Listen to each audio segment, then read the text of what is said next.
Père et du Fils et du Saint-Esprit, ainsi soit-il. Mes chers amis, frères et sœurs, neveux, nièces, je vous salue et je vous bénis en ce jour de Vendredi Saint 2020 depuis Guatemala, je vous salue. Nous sommes en train de méditer sur la passion de notre Seigneur Jésus-Christ. Je m'appuie en catéchisme résumé de persévérance de Monseigneur Gomes, deuxième partie, leçon 14 de la sépulture de notre Seigneur. Eh bien, vous savez que depuis le péché originel, Dieu avait promis un sauveur à Adam et Ève, nos premiers parents, et avait prophétisé aussi que la mujer, la femme, le fils de la femme, va piétiner la tête de la serpent. Eh bien, cette femme qui va piétiner la tête du serpent, c'est la Sainte Vierge Marie. Et au moyen de son Fils Jésus, elle va nous mériter le salut éternel. Dieu avait préparé la venue du Sauveur, du Messie, du Fils de Dieu incarné sur la terre au moyen des saints patriarches Abraham, Isaac, Jacob, environ 1800 avant Jésus-Christ. Après Moïse, 1250 avant Jésus-Christ, le roi David, Salomon, et puis les grands prophètes. Et finalement, le Fils de Dieu se fait homme dans le sein virginal et saint et pur de la Sainte Vierge. Il vit 30 ans sur terre et commence son ministère. Durant 3 années, Jésus se manifeste au peuple, donne des preuves qu'il est le Sauveur, le Messie.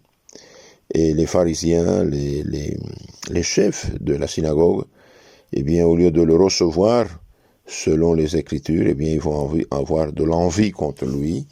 Et ce péché de l'envie, qui est le péché du démon, eh bien, va pousser ces pauvres gens au crime le plus atroce, en exigeant de Pilate sa mort sur la croix. Ils avaient contracté plusieurs faux témoins.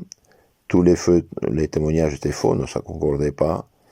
Finalement, le grand prêtre demande, au nom de Dieu, je vous conjure, dites-nous si vous êtes le Messie.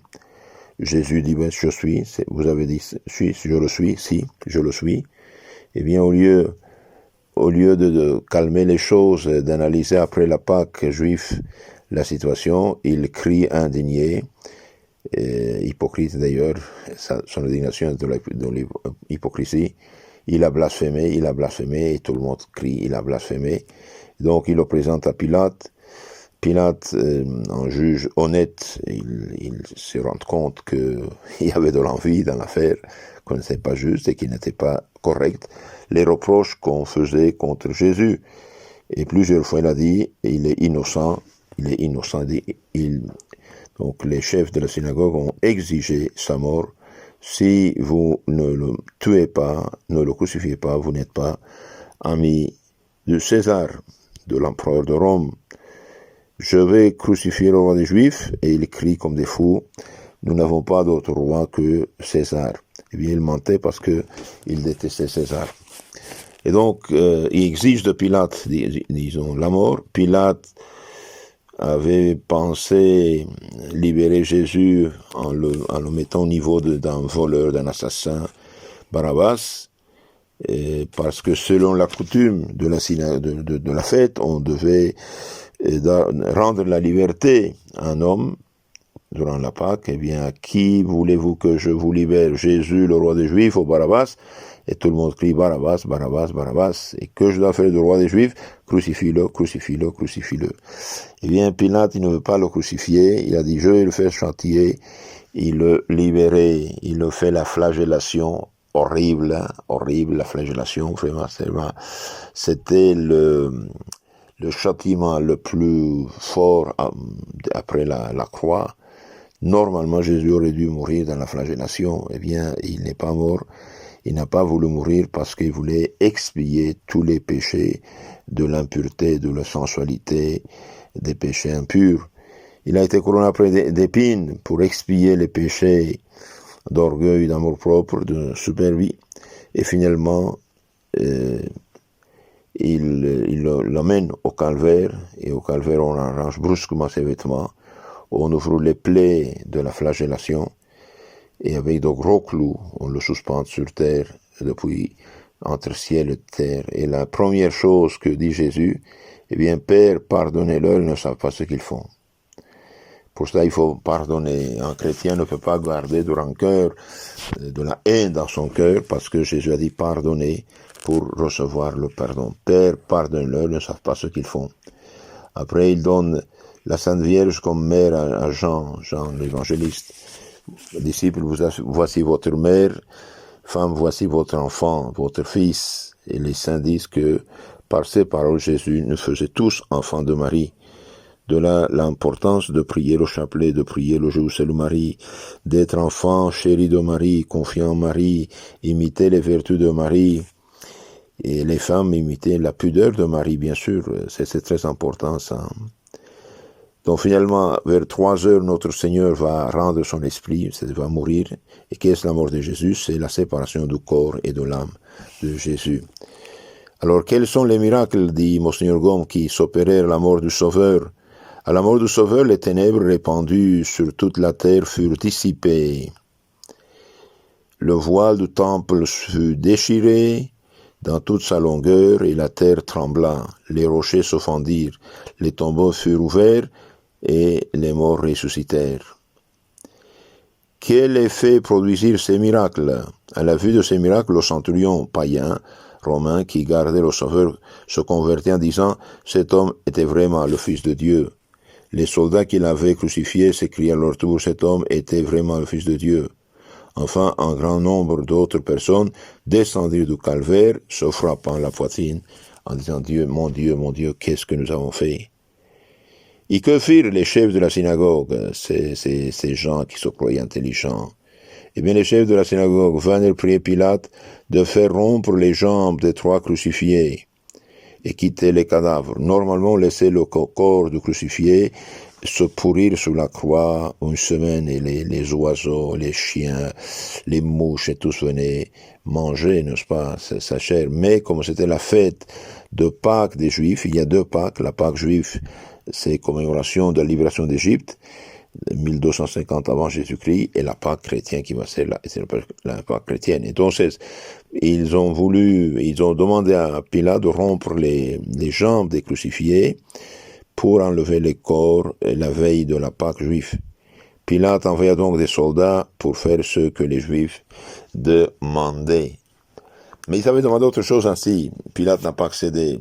Ne dites pas qu'il est Jésus, roi des Juifs. Dites, il a dit, je suis roi des Juifs. Et Pilate a dit, ce que j'ai écrit, il est écrit.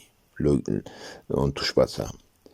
Donc les soldats viennent au calvaire, ils rompent les jambes des 2 voleurs, mais voyant que Jésus était déjà mort, ils ne lui rompirent pas les jambes. Seulement un des soldats lui ouvrit le côté avec sa lance, et aussitôt il en sortit du sang et de l'eau. Pourquoi tout cela eut-il lieu? Tout cela eut lieu pour accomplir les paroles des prophètes qui avaient dit, en parlant de l'agneau pascal, « Vous ne briserez aucun de ces os ». Et la figure devait s'accomplir dans le Sauveur, véritable agneau de Dieu qui enlève les péchés du monde. Donc c'est le véritable agneau de Pâques, figure du Sauveur. Et ailleurs, il était dit dans la prophétie, ils jeteront les yeux sur celui qu'ils ont percé. Quels furent ceux qui ensevelirent le Sauveur? Donc, les soldats qui ont rompu les jambes des voleurs, ils vont percer le côté de notre Seigneur, et il sort de l'eau et du sang, dit l'Évangile. L'eau et le sang symbolisent le baptême et l'Eucharistie. Le baptême pour nous purifier, l'Eucharistie pour nous alimenter. Qu'est-ce qui s'est passé après?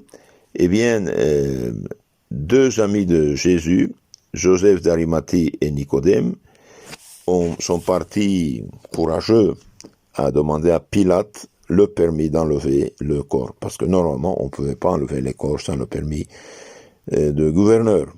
Donc ces 2 amis de Jésus, Joseph d'Arimathie et Nicodème enveloppèrent le corps de Jésus de linge avec des parfums et le déposèrent dans un sépulcre tout neuf, creusé dans le roc où personne n'avait encore été mis. Puis, ayant roulé une grande pierre à l'entrée, ils s'en allèrent. Et que vont faire les chefs de la synagogue? Quelles précautions prirent les chefs de la synagogue? Les chefs de la synagogue obtinrent de Pilate des gardes qu'ils placèrent auprès du sépulcre. Avec le sceau public, ils scellèrent la pierre qui fermait le sépulcre de Jésus. Mais tout cela n'aboutit qu'à prouver leur faiblesse et la vérité de la résurrection de notre Seigneur Jésus-Christ. Donc, chers amis, chers frères et sœurs, le premier, je vous dis, nous devons aimer Jésus, connaître Jésus. Jésus est mort pour nos péchés.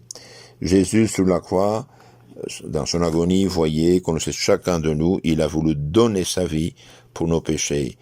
Et dans cette veille de Pâques, demandons pardon de tous nos cœurs, pardon de vos péchés, si possible, une bonne confession, sinon avec regret total, absolu des péchés, avec le ferme propos de se corriger, de se confesser le plus tôt possible. N'oubliez pas, une âme nous avons, une vie nous avons, eh bien, celui qui meurt en grâce de Dieu se sauve, même s'il va un temps en purgatoire, et celui qui meurt en péché mortel ira à l'enfer éternel. Donc vivre en péché mortel, c'est être comme suspendu au bord de l'enfer. Je vous bénis depuis Guatemala, au nom du Père et du Fils et du Saint-Esprit, ainsi soit-il.